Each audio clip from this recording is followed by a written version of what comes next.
Ali here today with Social. We're here with one of our favorite guests, Todd McFarlane, legend. Hey, how are you doing today? Good. How are you? Good. We're here at New York Comic-Con 2024. Yes. Day two. Day two. Right. It's pretty good crowd.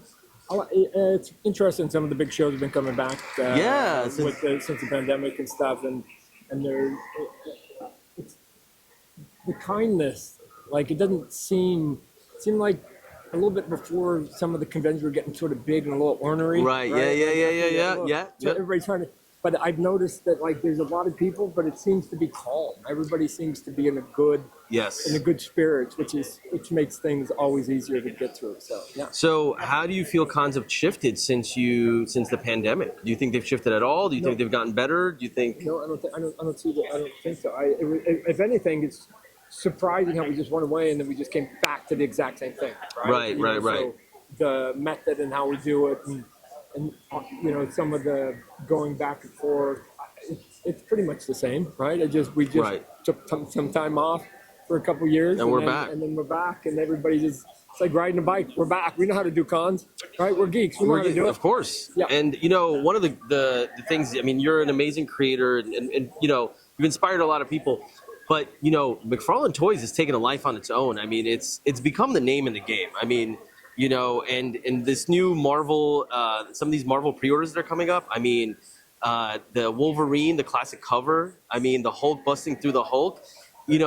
How has it been putting together some of those toys? How much? I know you have total input in everything, but what was the decision to make some of the first toys to come out from the Marvel side, and what should people be expecting in the future from the Marvel side of? So let's just go to the very beginning of what you just said in terms of. I know intellectually that my company has had an influence on the toy industry since the inception. Right. It's sort of like you could, and maybe this can sound egotistical, you could sort of say, hey, action figures sort of pre-McFarlane, post-McFarlane, right? Sure, yeah. The great thing, though, is that the blueprint that I was laying down at that point, I was hoping others would also pick up the mantle. Sure. And do it.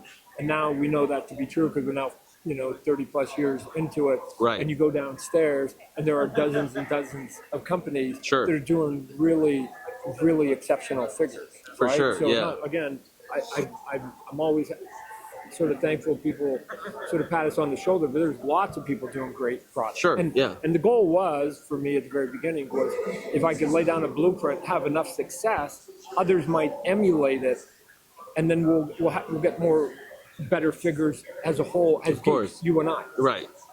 In terms of going and getting different licenses, you're just trying to chase things that you think that an audience will buy and would be cool. So on the Marvel front, we finally got a piece of that. They're not action figures; they're collectibles. Right, but still, they're amazing. They're collectible. And they basically opened up the vault. I mean, my original pitch to them was, let me do McFarlane artwork that McFarlane signed by McFarlane. Right. Because they're always trying to figure out like how they can cut up the pie. Sure. And I go that you're not stepping on anybody's toes with that. Right. Because I'm not going to sign anybody else's figure.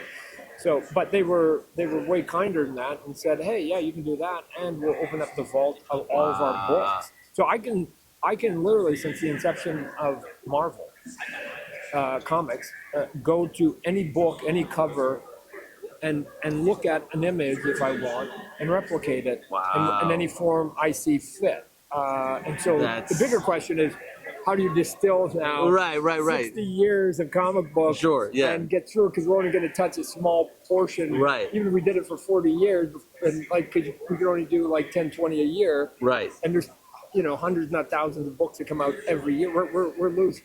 So, but the part of the fun is we've done a couple where, for instance, we did one which was my Hulk 340, which is Wolverine screaming with the reflection. I mean, but we did one. But I didn't draw in the drawing. We had you never knew what pose he was in. Right, yeah, because you only got the. So now there's part of the fun, the creativity of, how do we now add on the unknowing part of this? Which is different than when you're doing a full body shot, like when we did the Deadpool figure from Rob Liefeld's, first appearance of Deadpool. then that one was top to bottom Right. from on the cover, so that was a little bit easier. I mean, we still have to figure out what it looks like on the back. On and the back side, yep. Right, just like when you do Homer Simpson, Yeah. and you do the South Park. What do they look like on the back? On the back, right. Because they're cartoon characters, Right. So you still have to figure out something, but that's it. Just having a little bit of fun, and my list is no more sort of correct or accurate than if you put a list together and Sure. handed it to me. And I bet that you and I would probably pick a bunch of the same things. I'm sure. Yeah. Now, moving on to the film side of things, it's been an interesting year for R-rated comedies. We've seen some hits or misses. We have seen some things that have fallen off the wayside, some things that have hit off, like with Deadpool and Wolverine. With the oncoming Spawn and King Spawn iterations, has anything changed in your perspective or how you're putting them together based on this year, or has it stayed the same? That say from inception, as far as your method and mindset. Yeah, I'd say the only thing that's sort of changed is me just accepting the slowness of it. I come from a world where we put out a comic book Right. every month. Now we do it every week, and then we put out toys constantly, right? And I just not built for it, right? So, Right.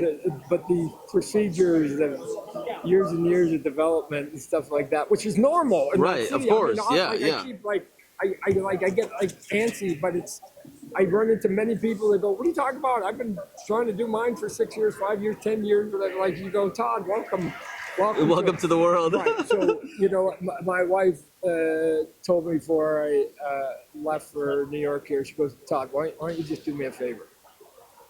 Why don't you keep your mouth shut, and then when you got a movie, open it and tell them there's a movie, right? And then you won't torture yourself with all the iterations and the stops and the starts and the momentum and whatever else. Just when you got it, tell them it's here, go, right?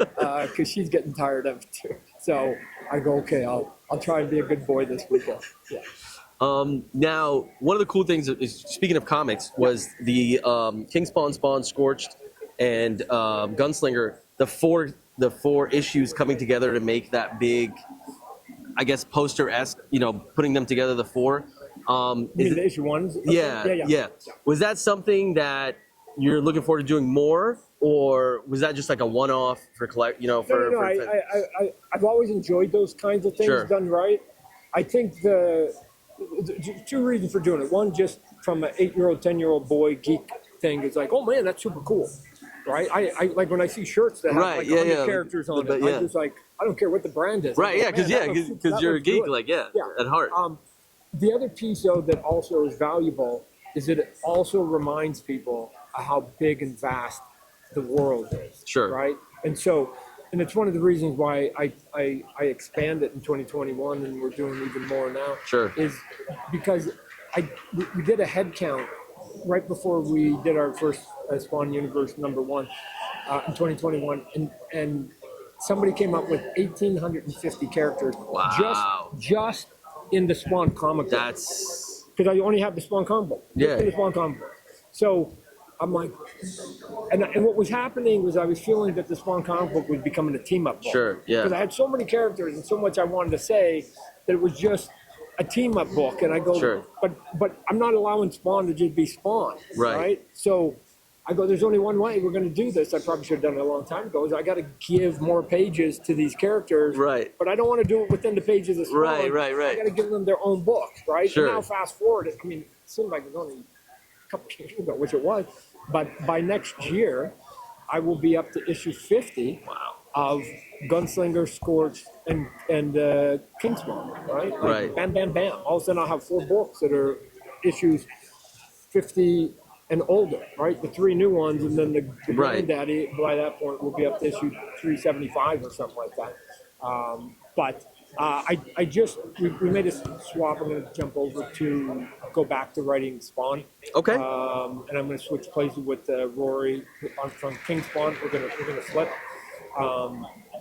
Because I had a good time working with Brett on Gunslinger. Gunslinger, yeah. And it's great. It's been a great run. Hey, why don't we get back together and sort of do what we were doing on Gunslinger over on Spawn? So.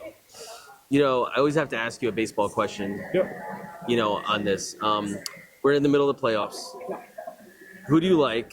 Are you a fan of Ohtani? Do you have it on anybody? I mean, I know you like the underdogs usually. Yeah, we do. have. I know you know like the all my teams underdogs. are You're right. So, So how do you feel about the Guardians' chances this year? And what's your take on Ohtani? I think if any team can beat the Yankees, it's the Guardians, and they had to get that win last night. Right. They won again. There's going to be data, but they won in the bottom of the 10th. Yep, they did. Hit a 2-run home run in the bottom of the 9th. In the bottom of the 9th. In the 10th. So yeah. like otherwise they would have been down 3-0. It was over. It was over. Right. Let me just tell you.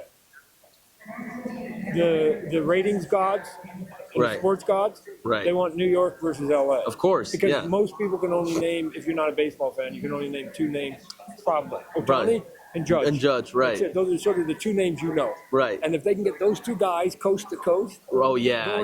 New York and LA, the two biggest markets. And both of them, if they don't win, it will be a disappointing season. Somebody's not going to win. Yeah. So on that sort of drama storytelling. Here we go. I'm a Diamondbacks fan. I live in Phoenix, so the Dodgers sort of the enemy.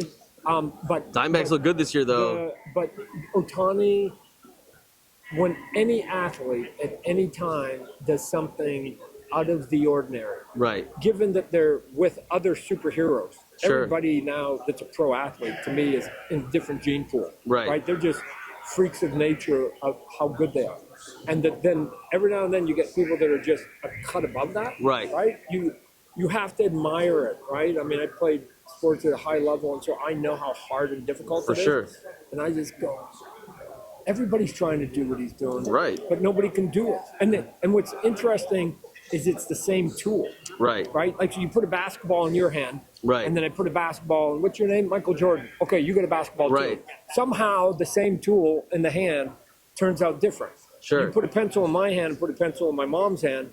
It's same tool, something different. Something different, right? So I admire anybody who, and not just sports, right? But in any profession, in any business, in any sort of discipline, that looks at the history of what you've done and figures out different ways to do something that nobody else has done. It's cool. I think it's cool.